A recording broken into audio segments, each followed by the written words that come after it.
12 মাসে যারা ক্যাম্পেইনে অংশগ্রহণ করেছে, অনেকেই শুরুতে এই অংশগ্রহণ করেছিল, শেষ পর্যন্ত এখানে কিন্তু সফল ব্যক্তি আমরা দুইজন পেয়েছি। একজন হলো রেজাউল কবির, একজন হলো ডাক্তার ফখরুল আলম।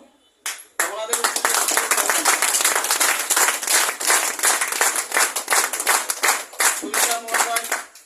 সুইটা মলডাইডের ম্যানেজমেন্ট আপনাদের সাথে আছে।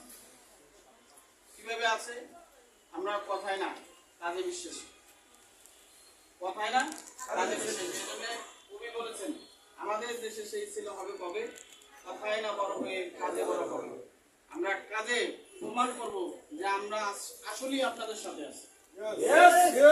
প্রত্যেকটা পদক্ষেপ, প্রত্যেকটা পরিকল্পনা আপনাদের সাথে নিয়ে করবো ইনশাআল্লাহ। আপনারা দূরের কেউ না, আপনারা এই পরিবারের সদস্য, আপনারা এই প্রতিষ্ঠানের সদস্য, আপনারা ভিনসেন্ট লয়েড পরিবারের সদস্য।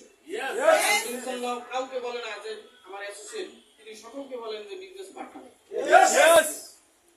এই যে ভালোবাসা, এই যে আন্তরিকতা, এটা আমি মনে করি এই যে আমি অনেক প্রতিষ্ঠানে কাজ করেছি, আমি নিজে ট্রেডিশনাল ব্যবসা করছি, আমি ব্যবসার সাথে ইনডাইরেক্টলি 2000 সাল থেকে জড়িত ব্যবসার সাথে। এখন 2024 বিদায় নিল, তাহলে 24 থেকে প্রায় 25 বছর আমি ব্যবসার সাথে জড়িত।